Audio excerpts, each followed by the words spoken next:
এই যে করল্লাটা দেখতেছেন, এই করল্লাটা আজকে আমি রান্না করব। তো করল্লার ভিতরে যেমন তিতা থাকে, এরকম মানুষের ভিতরে কিছু কিছু মানুষের ভিতরে এরকম মনটা তাদের বিষাক্ত মতো তিতা থাকে। এই যে করল্লা দেখতেছেন, তো এটা করল্লা তো মনে করেন কিছু উপকরণ দিলে তিতাটা চলে যাবে, তাহলে তরকারি রান্না করলে কোনো তিতা লাগবে না। তা আমি করল্লার ভিতরে হলুদ লবণ দিয়ে ভালো করে চটকে একটু পানি দিয়ে 1 ঘন্টা আধা ঘন্টার মতো রেস্টে ধুয়ে দিব।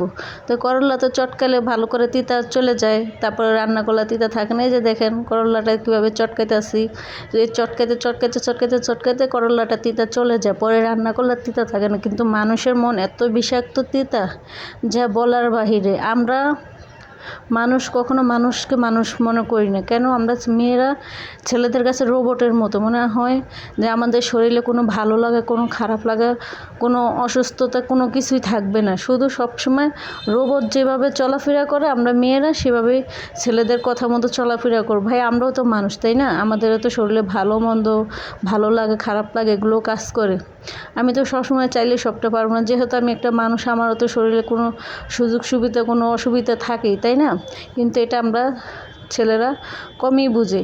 1000-এর মধ্যে 900 জনই বুঝে না, আর 900 জনই 100 জনই বুঝে যে না, আসলে একটা মেয়ের কতটা পরিশ্রম, একটা মেয়েটা কতটা কষ্ট করে, একটা মেয়ে কতটা জার্নি করে, তারও তো একটা শরীর আছে, তারও তো একটা মন আছে, তারও তো ভালো লাগে খারাপ লাগে আছে। কিন্তু আমাদের সমাজে কিছু কিছু ছেলে, বেশি অংশ ছেলেরাই মেয়েদের এই সমস্যাটা বুঝে না। ওরা ভাবে ও মেয়ে মানুষ, ও তো আনছি ওরে কাজ করার জন্য, তাই না?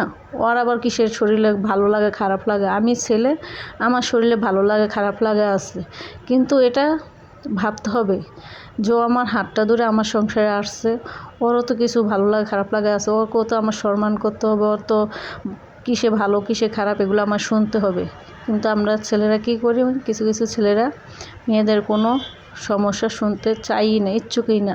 যেহেতু একটা মেয়ে বলে যে আমার আজকে এই সমস্যাটা হয়েছে, ডাইরেক্ট উল্টা বলবে ছেলেরা, তুই একাই কাজ করস আর কেউ করে না?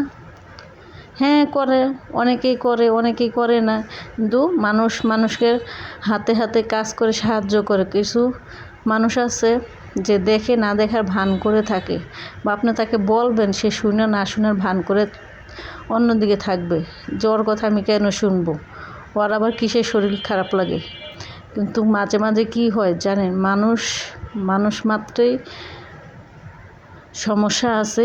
সেজন্য আপনারা ছেলেরা যেরকম শরীরে অসুস্থতা, ভালো লাগে খারাপ লাগে থাকে, এরকম মেয়েদেরও ভালো লাগে খারাপ লাগা থাকে। কিন্তু আপনারা এটা বোঝার চেষ্টা করেন না ভাই, একটু কিছু হলেও বোঝার চেষ্টা করেন যে একটা মানুষ কতটা খারাপ হলে সে নিজের মুখে, খারাপ লাগলে নিজের মুখে বলে যে না আজকে শরীরটা আমার ভালো লাগে না, আমার অসুস্থ বোধ লাগতেছে। কিন্তু আপনারা ছেলেরা এটা কখনোই বুঝতে চান না।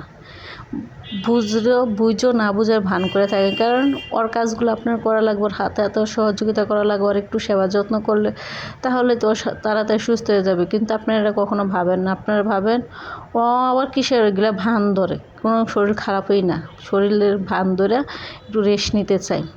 তো আজকে ভিডিওটা অনেক বড় করে ফেলেছি কথা বলতে বলতে, যে আমার করলা রান্নাটা শেষ হয়ে গেছে। পাঙ্গাস মাছের করলার ঝোল আলু দিয়ে রান্না করছি। তরকারিটা খুবই মজা, গরমের দিনে এই তরকারিটা খুব ভালো শরীরের জন্য।